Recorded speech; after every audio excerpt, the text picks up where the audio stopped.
Sometimes it feels like the sun will never rise, like the birds will never sing again.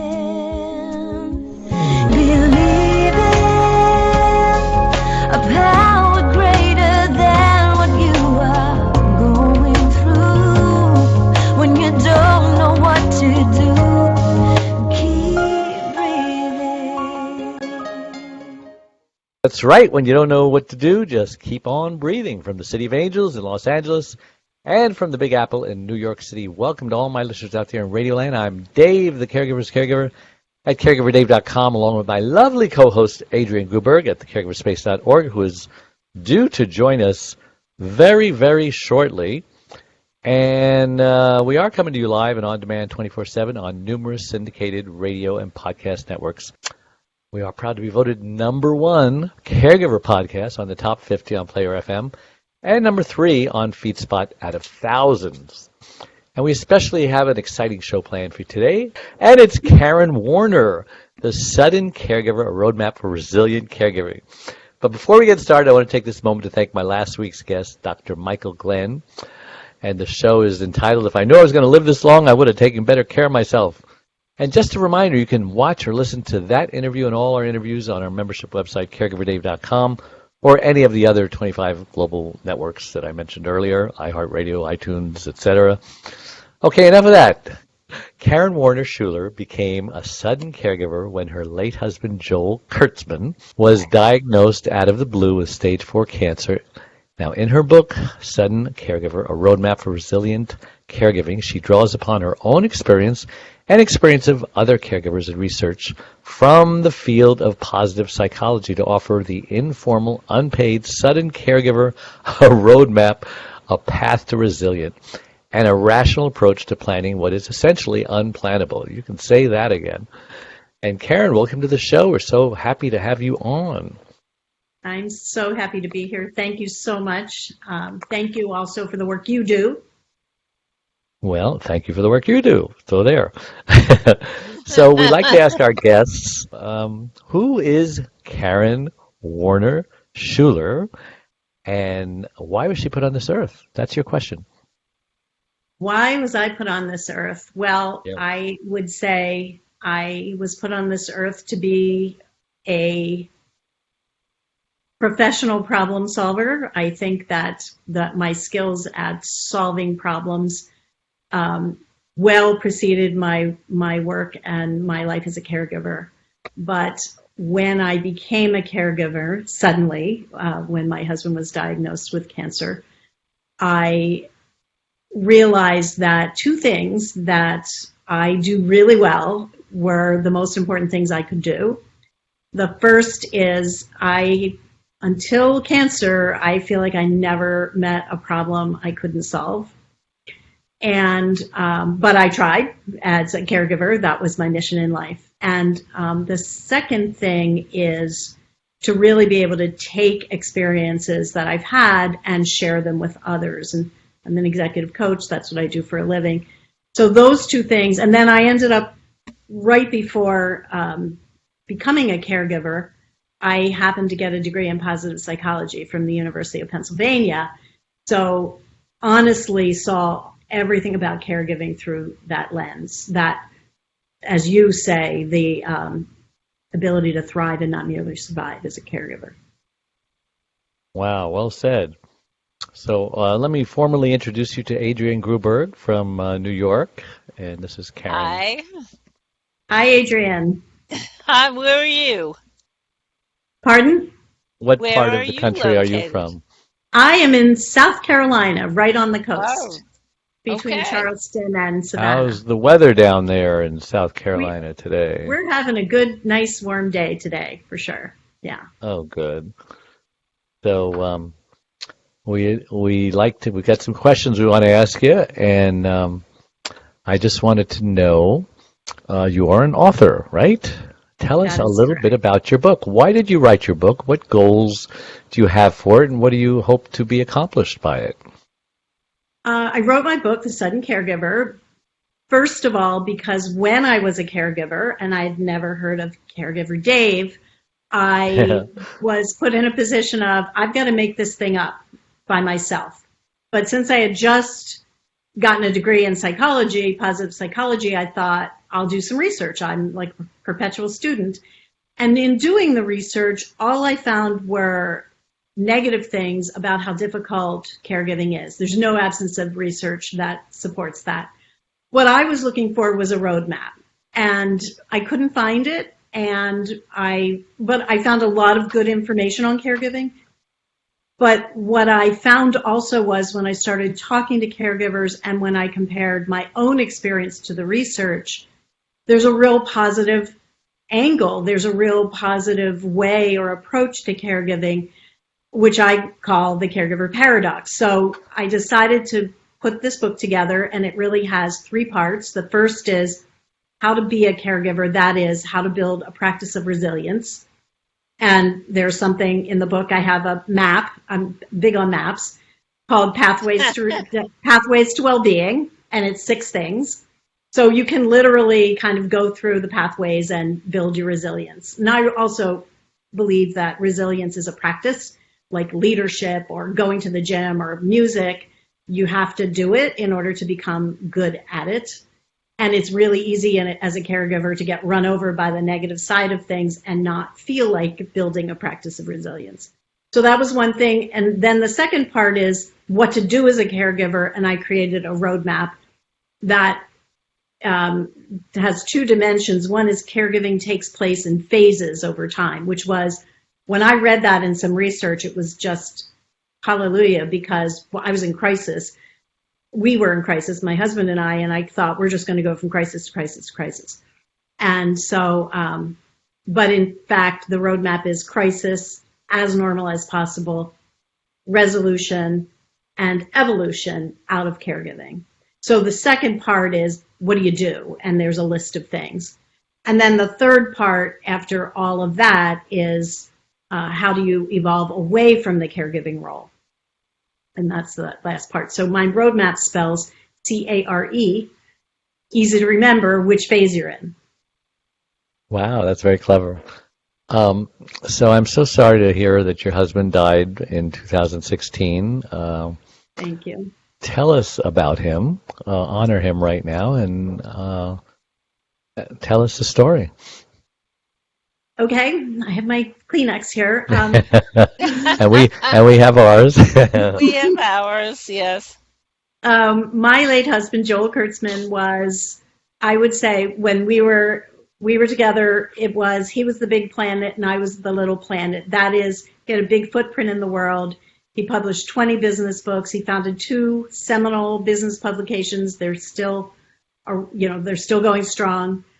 He was an editor at Harvard Business Review. He was an editor at the New York Times. He worked for the UN.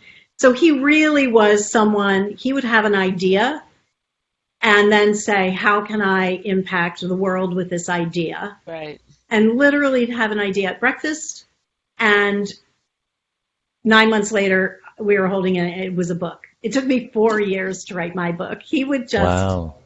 But he was that guy. And he was also, and I talk about him a little in my book, he had a plan for all of us. He had a strategy for us. He wanted us to bring our A game. And to do that, he wanted to figure out what it is. And when I say us, it's myself, our daughter, and our son. And each of us had a different plan in life, and he was there to make sure that plan happened. So he was shelter in a lot of ways to all of us, and an enabler, I guess.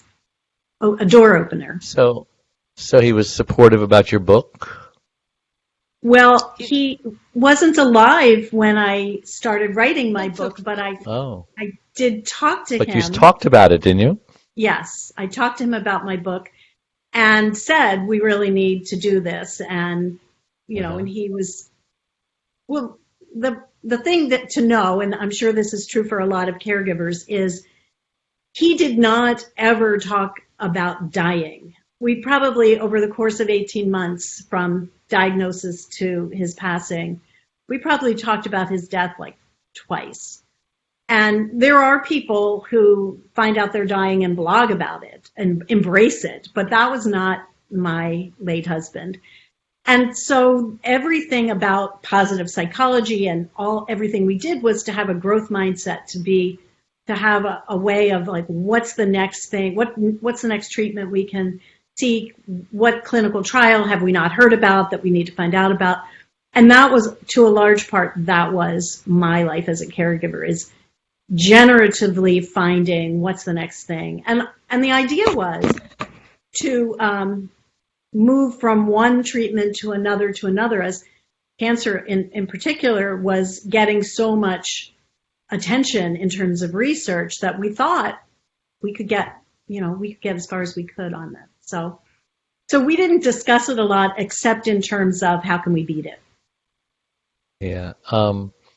Stage 4 cancer. Where was it, and what was the process? I mean, did he go visit his doctor once a year? I mean, how did that happen? You know, the irony is that he was almost to a fault. He was health concerned. He got checkups. He didn't just have a doctor. He had a concierge, a medical concierge outfit. We lived in LA. Adrian, you're in Los Angeles, or you're in Los Angeles. I'm in LA. Yeah. He's in New York. LA. I'm in New York. We were in We Santa got the country Monica. covered. And he would get checkups. He took supplements every day. He worked out 6 days a week. But what ended up happening for us? I can relate. Yeah. What ended up happening was this is in 2014, the beginning of the summer, we went to Rome for really the first vacation we had. Like, our kids were launched, and they were and we just had a great time. It was the best vacation because we felt carefree. We felt like we're finally getting to enjoy life. This was before he was diagnosed? He was not diagnosed. And what year was this, by the way? 2014. Okay. Yeah, in June. And so we were in Rome. There was no sign of cancer. There was nothing at all. And I look back on that and say, because he had to have had it, stage 4. He was diagnosed by the end of the summer, the end of September. No symptoms, no nothing. No. What began to happen is, over the course of the summer, he started to complain about a bad back. And I have had a bad back, and I was just saying, it doesn't seem like a regular bad back. It's not getting any better. It's not yielding to treatment. He was seeing his doctor. Nothing seemed to be happening. And what it seemed to be getting worse. I think I shared our daughter was getting married in the middle of October, and we were very focused on the wedding and all the things that had to be done with that. But one morning, it became the only thing we talked about at the first thing in the morning. We always had like a stack of papers and coffee and breakfast and talked about the day and the news of the world. And he just said, "I'm in so much pain." And I said, "Stay right here. I'm running upstairs. I'm going to throw my jeans on. We're going to the hospital. We're going to get an MRI." Because I was thinking it's bad back. And he came downstairs. He was already at his desk, waving me on the day, and his day was underway. So he didn't get it imaged. And then I was traveling for business at the end. Here's the sudden part. The end of September, and I'm a coach, so I often do leadership facilitation on site with my clients, and I was in Philadelphia doing that. And he called me and he said, "I'm in so much pain." And I have to admit, I was just like, "We've been talking about this. I'm in a class." And so he said, he called a friend, our best friend, Glenn, and Glenn came over and they went to the hospital together. And then he called me at 2:00 in the morning. I had gone to bed waiting to hear. And it sounded like it was just going to be routine stuff. And he called me and he said, I had stage 4 cancer. So that's... Of stage 4 cancer part? and where? Oh, sorry. So it started in his back, but it was actually had spread to his spine from his lungs. From his But lungs. So his was it lungs and so it was metastasizing already? metastasized. Yeah, that's stage 4, right? It's moved. It was in his liver and his lungs. And this is the important question I always answer. He was not a smoker. He was like the complete opposite end of the spectrum from that. So there's some speculation it was environmental, but at some point you give up asking how you got it and just go. Yeah, you have to. It's just a reminder that every day is a gift from God. Thank God that you were able to go to Rome. What memories you must have. I know. The whole Great family. Photos. That's a gift. Wow. Just we don't know why bad things happen to good people. No. Yeah, my husband had stage 4 lung cancer too. Oh, I'm so sorry. So that he's been gone. I can relate. Now? Oh, yeah. He's 10 years in March. 10 years. Does it get any easier, Adrian? Different. Yeah. Adrian is dating now. I bet you never thought you would be dating, ever? Oh, yes, I did. My late husband told me I'd better. That's right, and he gave you a list. And he gave you a list of who not to date, right? Not to go out. Did he? Yeah. That's he funny. did. But and then on the other side of the token, my grandmother, she married when she was 14 from the Middle East to my grandfather, who was 30, and when he died at 65, she was young, in her 40s, and she never remarried. She says, that's the only man in my life. So, each one does what they feel called to do, and there should be no judging. A lot of times it's the kids that judge, Right. So, yeah. Anyway, your book, you titled it, let's talk about the title, The Sudden Caregiver. Obviously, I mean, I certainly was a sudden caregiver, and, it's unexpected. It's not on my resume, but it's a great title. How'd you come up with that, other than the obvious reasons? I think it was being married to my husband, who he is, because he wrote a lot of books that he named perfectly. But he's the author in the family, huh? Yeah, he is the writer in the family. He published 20 books, and from all books around the global economy or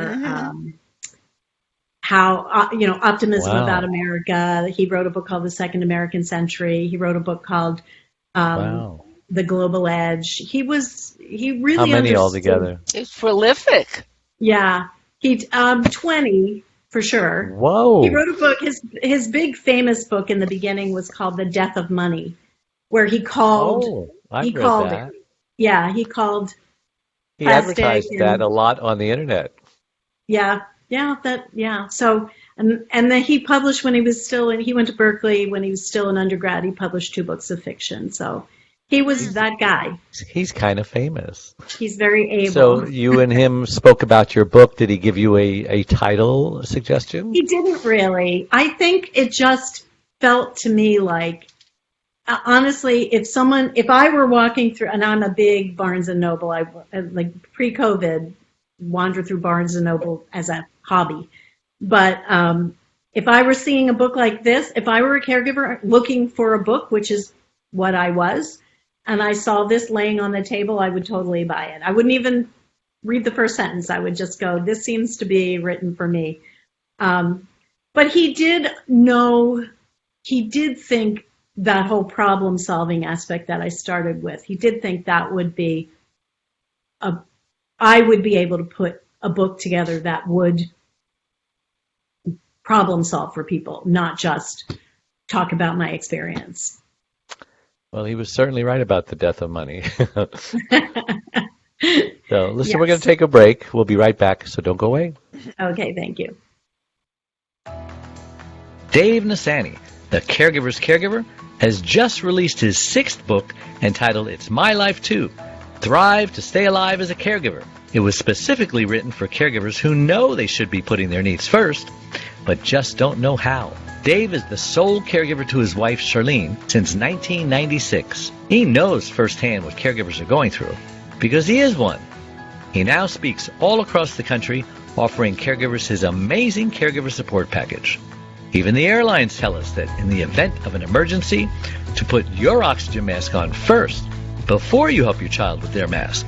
They know that those who don't heed their advice often black out, thus becoming unable to help either themselves or their child. And caregivers are exactly the same way. It's my life too. Thrive and stay alive as a caregiver will help caregivers who are neglecting their sleep, diet, and social life and learn to put their needs first. Pick up your copy today or buy one for your special caregiver. On sale everywhere and at caregiverdave.com. And we're back on the Caregiver Dave Show. I am Dave Nassani. We have our lovely co-host Adrian Gruberg and Karen Warner. Do you prefer all three names? Well, Karen Warner Schueler? we were talking about marriage, and I am blessed to be able to say I never thought I would marry after my husband passed away, but I didn't know. I remarried a man named John Schueler. So, well, good for you. Yeah, thank you. And I'm sure he's a nice guy. Your husband would approve. Oh my gosh, yeah, absolutely, yeah. Yeah, my wife and I kid about that too. I says, so if anything were to happen, is there anyone that you would like me to marry? And she just gives me this dirty look. I honestly thought I would never remarry, and I was in the beginning. I was too grief-stricken, I would say. I really just didn't know what to do with my life. I just moved to our house in South Carolina. We had a house in Boston, and we bought this house so that we could watch the sunsets. And I thought my husband thought he would retire here, but my sister lives here, which is how I ended up here. And so here I am with just holding it all together, and took a little job in the economic development in town so that I could just have my own roots here and start making friends. But I was not at all in any way even thinking about marriage. But I went on we have hurricanes here in South Carolina, and I had to evacuate. Yes. I had to evacuate, and I had to go somewhere north. So I got in my car and I went north, and I had just started coaching again. I was an executive coach and had given that up while I was caring for my husband. I was just trying to do it again. And I went to Gettysburg and wanted to sit outside on the sidewalk and read a book at the Gettysburg Hotel where I was staying. No seats. So I went and sat at the bar, and this gentleman came in and sat down, and after maybe 45, I was reading a book. And when I put the book down to do something, and he asked me a question, and we became best friends. Literally, that was wow. Just never met anyone like him. And he's from Chicago, and I was living in South Carolina, and somehow here we are.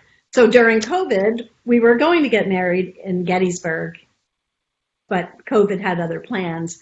So we ended up with my sister and her husband and my nephew and Bishop getting married in my backyard. So anybody else there by Zoom?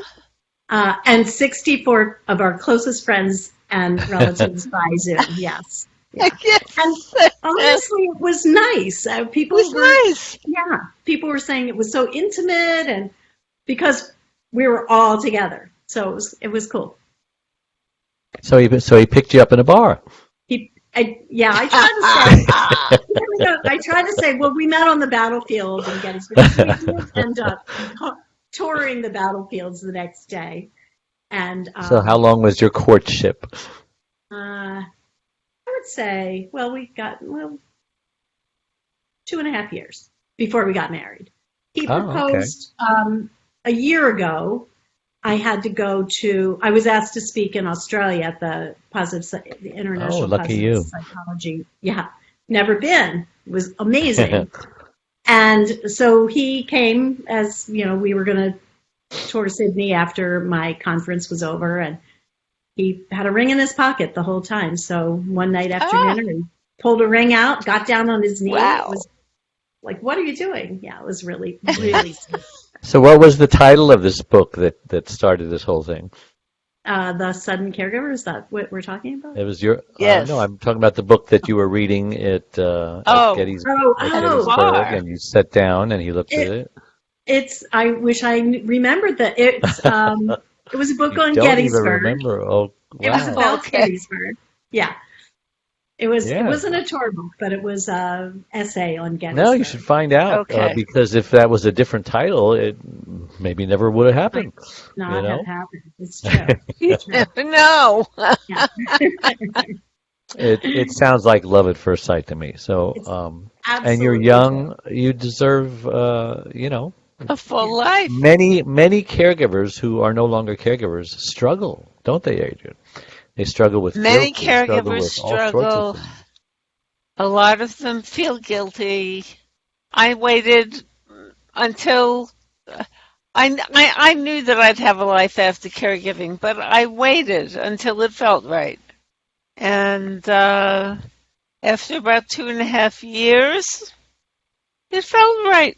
Mm-hmm. I got Same. back in the game. Mm-hmm. Yeah, my You know, sister also, that happened to her. She just lost her husband, and it was rather quickly. So she wasn't a caregiver for a long time. I mean, it literally happened in days. But she mourned for a couple of years, and then Well, she found someone. I And had she's very the happy time. now. I had the time to pre-grieve, Mm. so Yeah. that did Yeah. add something to it. I think, Adrian, that is a really amazing point that nobody talks about. Like, you're in a caregiver situation where your life is immediately changed forever, and it will never change back. And even if we got remission and the cure that Right. we were seeking, it was still never going to be that carefree time.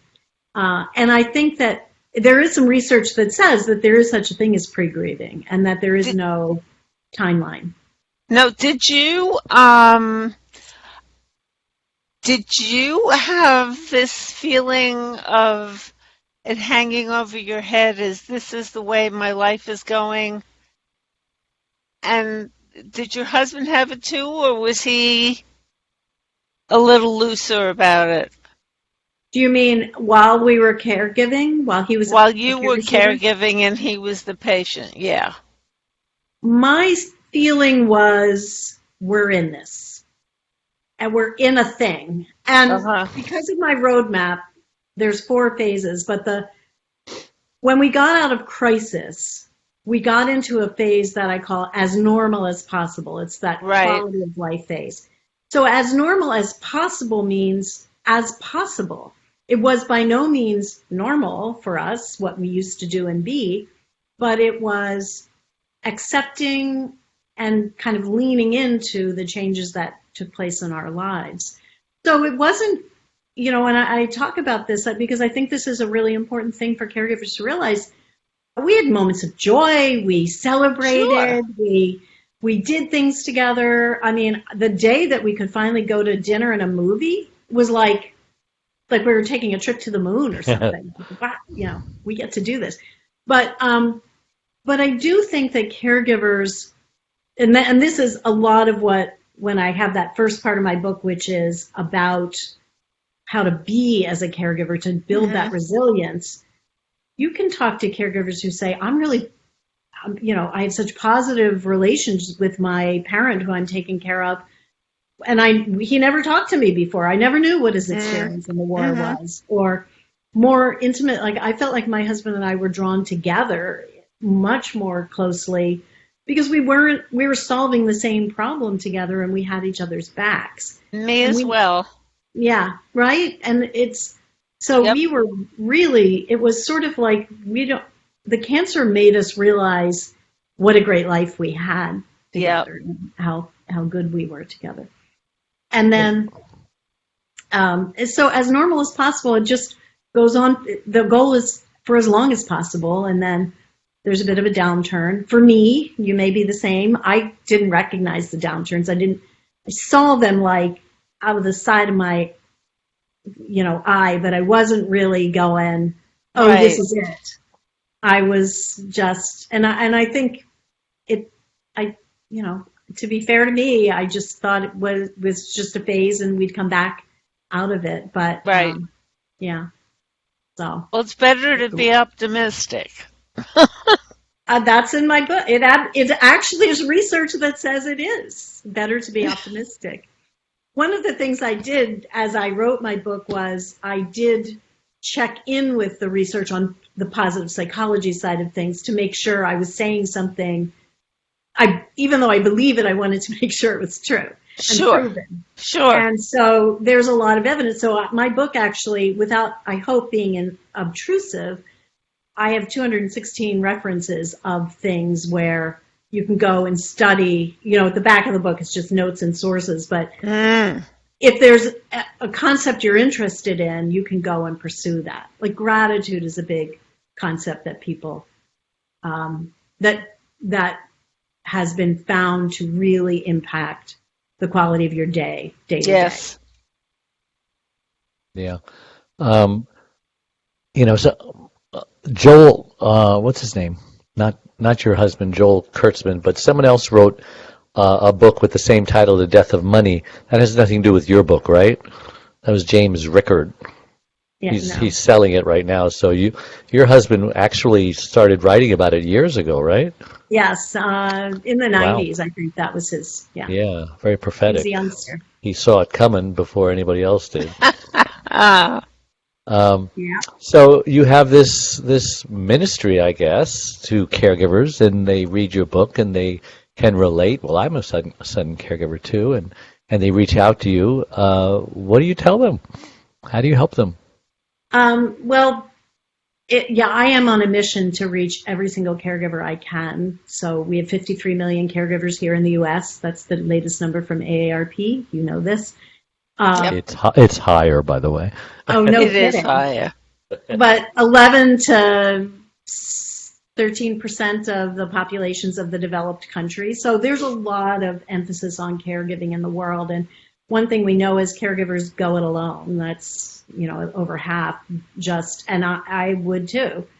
And so the three things that I say to caregivers right away, the first is get organized. It's very prosaic, it's very practical and pragmatic, but I didn't know where my financial documents were. I didn't know where our wills were, like, decades old. And there were things that and all of a sudden I'm in a life and death situation. Like, we leveled out, but I was driving to the hospital, to the emergency room one night, and he had a fever that had spiked, and I was going, I don't know where my stuff is. I don't know what happens. What are the wishes of this person? Like, I had nothing. I didn't know where the paperwork was. So the first thing is get organized. And I got a binder. I was so afraid, because I'm not a naturally organized person. I was so afraid that I would lose a very important piece of paper or a document or a receipt. So when I went to pick up the meds the first time I was at CVS, and I saw a binder, like a kids section, where they were selling binders and things, because it was the fall, back to school supplies, and I bought a binder and some tabs and a little pouch that I could put people's business cards in, and I set up this little system, and that became our Bible for what we were, like everything, every piece of paper, every change in meds, it all went into that. I have so many binders. And I have a closet full of binders that are now empty, that had all of the details of every phase of the treatment. And I loved it, because you could just grab it and take it. Now I would take pictures. I used to take pictures of his meds on my phone, because you get to the emergency room, they'd go, what is he taking? Right? And so I would just go, and I might remember the name, but they were also scientific. But I wouldn't remember the dosage. So I would just open my phone and go, here they are. And they change so frequently also. Now what? We just got this regimen. Just when you memorized them. And did you become responsible for managing his meds? Yeah. Yeah. Until hospice arrived. Yeah. Okay. Well, in the beginning, I think this is in the book, but he did it himself. Okay. And I bought one of those big, things with the plastic things to organize. Right. So because his schedule was so complex, like there were the breakfast things and the lunch things and the dinner things and bedtime. And I set it all up, and he would have none of it. He made me put all the meds away. He put the thing, he actually threw it in the trash. I fished it out and saved it, and it came in handy later. But every day he would open the jar, take the med, open the jar, close the jar, just himself. And that was really important. That was one of those things. It was really important for him to do. It was very... Yes, the self-sufficiency. Yeah. I'm not a sick person, and he wasn't. So once we got the pain under control. So, but there was a time when it felt, to answer your question, it felt more dangerous for him to be doing it himself. And when I stepped in, it wasn't an argument. It was just, I saved this thing out of the trash, and that was okay. So, 30% of caregivers roughly die out of the stress. So after you get organized and they're heading toward burnout, what other tips would you give them to avoid? I forgot that I had two more. I have 6 things in my pathway to resilience, but the after you get organized, the second thing I would say is start a gratitude journal. It doesn't have to be fancy. You can do it on your phone. You can go buy a beautiful book and keep. But the idea of gratitude journal, it's the person who's researched most famously for this is Dr. Robert Emmons. I think he's at UC Davis. He's in one of the California schools, and he says, you will find over the course of your day something, no matter how small it is, to be grateful for. And usually my recommendation is try to find 3 things or people that you're grateful for over the course of your day. So climb into bed, what happened today that I can look at as a good thing, even though a lot of the days they suck. They're not good. Nothing good happened. You can find something, even if this person in Starbucks was kind to me and let me get in line in front of them or whatever. Right. Yeah. And it's the idea is to find something to be grateful for that you didn't have to do anything to earn. So it's an unearned benefit is kind of the thing. So 3 things to be grateful for.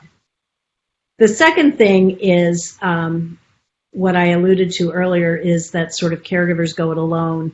And there's sometimes we're accused of having a self-sufficiency streak, like I can just do it better than anyone else. Right. But I don't really think it's that. I think it has a combination of what are you allowed to share outside what I call the circle of agency. So you have a circle of agency. My husband was on one side, I was on the other. In the beginning, it's 50-50, but over time, it shifts as I take on more, as the caregiver takes on more, and the care receiver can't take on as much, or they just let go and stop fighting it. But but in the circle of agency, your communication is, what do we tell other people, and how far out from the center do we go? And so I felt like for me, it was easier for me to just keep my own counsel with my husband, and we were also very in it together. But I did realize that there are things, that's a trap, right? You're just going to get on a little hamster wheel, and it's just going to go faster and faster, and you can't keep up. So I recommend identifying now the things, I call it creating a care leading squad, like a cheerleading squad. What are the things now that the tasks that you're not good at or you don't want to do, and who loves you around you can step in and do that with you. So an example for me is I do not know my way around a toolbox, and my husband was not going to be able to fix things around the house anymore. And so we had a friend named Nick who was close by. He drove by our house going to and from work, and I lined him up as my handyman. And I'm not good at I'm good. I'm okay at numbers, but I don't want to do like balancing the checkbook and, um, Who does? yeah, I'm laughing because Right up there with root canals. Yeah. Right, exactly. And dealing with the insurance company. But I have a friend, Richard, who does. He was my numbers guy. So I identified the tasks, and then I picked people who I knew would show up for me, even though I didn't need them right now. And the only criteria and filter is whoever you invite has to be someone who you trust literally with seeing your dirty laundry, because they will. And you don't have to edit yourself. You're not doing them a favor. It's completely, this person will show up for me and do for me just because I've asked them to. And so if you can do that and you can surround yourself with those people, that's your squad. And those people, for me, were a godsend. Just like, I can't thank them enough. And I do thank them all in the acknowledgments of my book. And you hold that up again? Yes, I can. Is it backwards? It might be backwards. Go. Yeah. Very good. So, listen, Yes. we're going to take a break. We'll be right back, so don't go away. And we're back on the Caregiver Dave Show. One Arm, One Leg, 100 Words, Overcoming Unbelievable Hardships is about Charlene, a stroke survivor. Back in 1996, Charlene was a healthy, normal, very active 52-year-old woman whose amazing talents resemble that of both a Martha Stewart and a Wonder Woman. But all that changed when she suffered a massive stroke that left her severely speech impaired and paralyzed on the right side. Who am I? My name is David. I've had the privilege of being Charlene's husband since 1975. We had a wonderful fairy tale storybook-like courtship that culminated in our marriage a year later. Charlene had just come out of a marriage where after 10 years, she received 2 black eyes and a broken nose by her former husband when he came home high on speed. Charlene believed in no second chances of any kind for abuse, so she left. Finding herself all alone in the world with her 5 and 10-year-old daughters Cynthia Lorraine and Deborah Lynn, she started raising them by herself for the next 2 years. Then fate brought us all together. After falling in love with Charlene, Cindy, and Debbie, our love then produced Rebecca Elizabeth. We had a wonderful, normal life for the next 20 years. But today, things are very different for everyone. How about the reaction of 9-time Grammy and Dove Award recipient, the godfather of contemporary gospel Christian music, Andre Crouch? Charlene just won't let the promises of God go, and she has not let her circumstances get in the way of her faith. She's not just a survivor, she's more than a conqueror, as the Bible states. You'll be encouraged by her testimony, regardless of what you're going through. Available everywhere. And we're back on the Caregiver Dave Show. And so there's a lot of caregiver books out there, Karen, you know that. Why is your book different and special? Well, until I encountered your books, I found that a lot of the caregiving books out there were not about, they might be about a personal experience and then lessons extrapolated. But for me, what I was looking for is, what are the practical things I need to do so that I can get ahead of them so I don't get surprised? Uh-huh. What do I do with all the relationships around me, some of whom are care leading squad material and some of whom aren't? And for me, that was a very difficult thing to navigate. What about integrative therapies like acupuncture? Should we be changing our diet? Should we be seeing an acupuncturist? The medical community, it's not their job to advise on that. Right. What are the social systems that can help us? So what my book, literally, I decided that I needed to put a checklist like that together for other people. So I feel like the 3 things that are in there that are the roadmaps are the pathways to well-being, which draws upon positive psychology. The roadmap, which is mine, I created that based on research. And then the prism, which I just went through.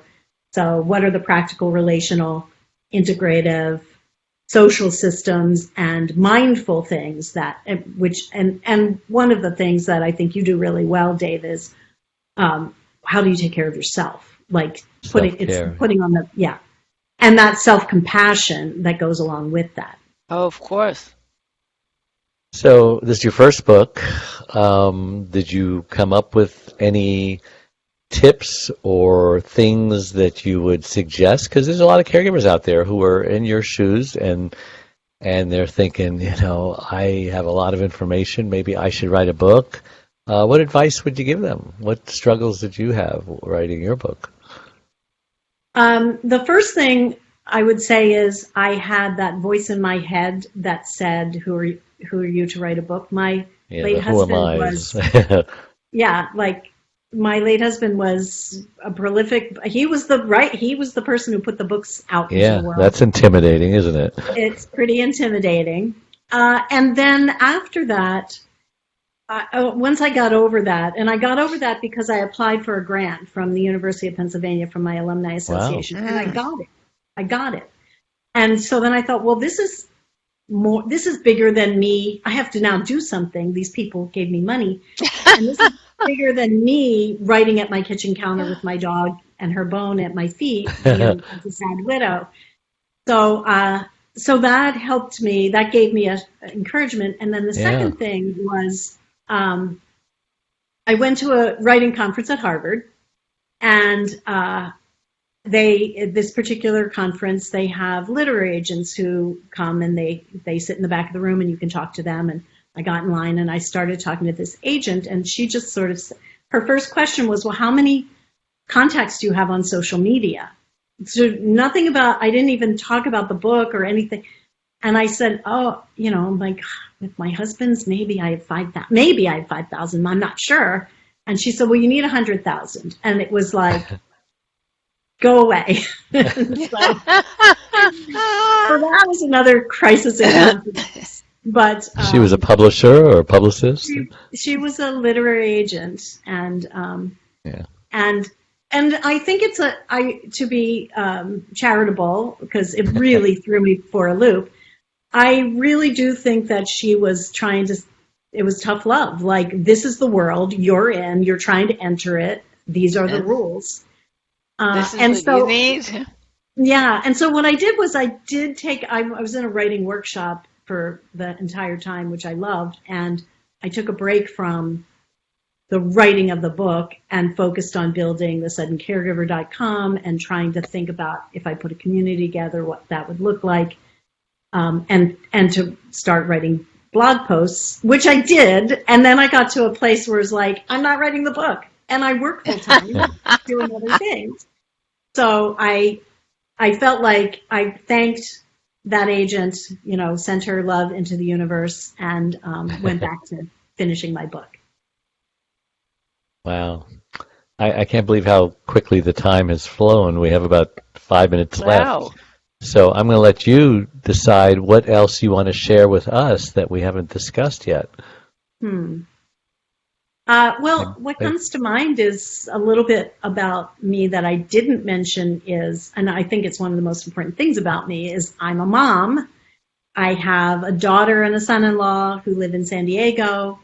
They have, this is the best part, Oliver, who's 3, and Lucas, who's 1 year old. And I have had the absolute joy of, this story is actually in my book, because it's that, Adrienne, it's that turning point where you realize you can join the world again. Mm-hmm. When I was at a funeral for my brother-in-law, my late brother-in-law, and my daughter texted me and said, I think I'm having the baby early. And she's in California, and I'm in Philadelphia at a funeral.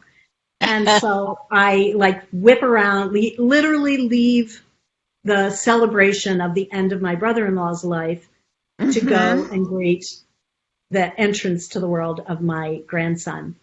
And so I flew across the country, all that, staying up all night, all that, get to the hospital, the birthing room, and they're exhausted, but they're so exuberant. And here's Oliver, he's this big, and and they hand me his hot little body, and I'm holding it here, and it was just like, whoosh. The joy, the grief just went away, and the joy entered. which I think is what allowed me to be open to all the other things in my life that have just been amazing. So my Yeah, work I and just got one of those great granddaughter the other day, the other week there, rather. congratulations. Thank Wow. you. So your kids were very supportive of this new relationship. Oh yeah. Yeah. Yeah. They didn't They say, they gave a reading, all "Mom, the be kids. So careful. Are you sure you know what you're doing?" or anything like that. my daughter really is. I was a single mom. I raised her for until I married Joel. I raised her. I didn't marry him until she graduated from high school. So we're really close, and she wants nothing but my happiness. And That's how it if should I be. have John Schueler, she doesn't have to be my caregiver. She's got someone built in right now. So no, we're very close, and she just wants only the best for me, and they all love John. So good. And you're both in good health? Oh yeah. And isn't it true? Health is everything. Yep. It is. It Everything. is. Even if you live in Santa Monica.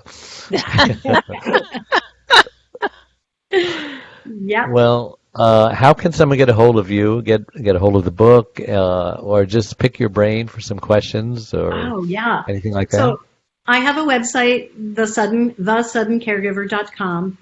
My email address is on there, but it's kws@thesuddencaregiver.com. Aaron Warner Schueler, KWS. And the book goes on sale on Amazon on February 16th, which is the week of National Caregivers Day. Mm-hmm. So it's the Kindle version on the 16th, and I've priced it at 99 cents for the first day because of the algorithms, right? That Sure. Yep. Amazon wants. So you're a best-selling author now. if you want to get there, Did you read your book? did I read my? For Audible. Oh, you didn't do Audible. You did Kindle. Oh no, I didn't. But good idea, good suggestion. Yeah, it's Yes, Kindle. that's still on my list. Yeah. It's Kindle, and then it's paperback. Yep. But So, Audible coming soon. I just remembered we also- started late, so I could probably ask you one more question. But go ahead with what you were going to say. Oh, I was going to say I'm also creating a series of online classes. So I'm teaching a class good here for at the you. University of South Carolina, Beaufort, on caregiving, how to navigate your caregiving journey with grace and grit. And what I have in mind is creating short modules that for well-being that caregivers can do, like 20 minutes a day tops. What would how to build on that? So it's an online course? It will be on demand. Yeah. I see. Yeah. That's good. How did you arrange that? How did you get that to happen? It hasn't quite happened yet, but I took a class, and when the ad comes through on Facebook and it matches the idea I have, and so I joined a group that is all supporting each other and creating on-demand classes. So, go ahead. As an executive coach, I create experiences all the time for people, so it's just trying to do it with Zoom and Blue Jeans and whatever I have available. Were you coaching before you were a caregiver? Oh yeah. I've What, had my what aspect of people's lives do you coach? leadership development, so executive coaching inside corporations. So clients would say, I've got 30 people, they're high potential, we need them to become better leaders, get to the next level. And I design a lot of classes around that. I've been doing that since 2002. I was a VP of marketing before on 9/11. I decided to quit my job and become a coach, literally, and I did. So good for you. And your husband, what does he do now? he is a consultant, and he is working with companies that are involved in. He spent 30 years at Abbott Labs in Chicago doing clinical diagnostic work. So he's now a go-to person for things happening around COVID that I wish I understood better, but testing and vaccination. Okay, well, in the last couple of minutes, what is the most surprising thing that you have come across in caregiving? Ooh, Either your own experiences or others. that's a great question. I would tell you the most surprising thing is this idea that caregiving is both, it's a paradox. It is both difficult, exhausting, depleting, and at the same time, it is those things, at the same time, a source of well-being, that people are finding those moments of joy, the moments of meaning and purpose and engagement. Yeah. It all has to do with attitude, doesn't it? An attitude of gratitude. You can see good things in caregiving, or you could make it miserable. I do think you have to purposefully, you have to have intention around that. It's not just going to happen over the course of the day. You have to intend to accept the good, to do things that will help and not harm. Well, thank you so much for coming on the show. I'm so glad that you reached out. I think that's how we contacted you. Contacted my page on the website, right? Mm-hmm. Yep. Yes. Yes. So, and well, thank you. It's just been amazing talking to you and hearing your story, and likewise. Adrian, your story. So yeah, it's been fun. All right. Good way to spend an hour. Yeah, that was a nice way to spend an hour. So until next time, everybody, we will see you. Bye-bye. Bye. Our featured speaker is a best-selling author who has written numerous books and articles. He's a speaker, life coach, and host of Dave the Caregiver's Caregiver radio program. He frequently appears on television and radio shows all across the country and has even shared the stage with Suzanne Summers at Harvard. But his most important role is caregiver to his beautiful wife Charlene for over 22 years. Please welcome Mr. Dave Nasani! I want to share with you a love story. In a couple of weeks, my wife and I will be celebrating 44 years of being together. My wife Charlene and I had a fairy tale, storybook, romance, courtship, and marriage for the first 21 years of our lives together. One day, out of nowhere, my wife has a headache, the headache of her life. She suffered a massive stroke, and it left her severely speech impaired and paralyzed on the right side. And in that moment, our world turned upside down. I got to tell you, the next 2 years was like a living hell. I just didn't know what to do. I felt guilty most of the time. I became a caregiver. I didn't even know what a caregiver was. I was experiencing the same problems that other caregivers experience. If you don't take care of you, I can't take care of her. Well, that's why I wrote the book. Now I can teach other caregivers. I'm living proof that you can thrive as a caregiver. My wife and I travel now all over the world sharing our story. One day, life is going to call upon you to be the captain of your boat. Heck, you might be saving your own life. Thank you.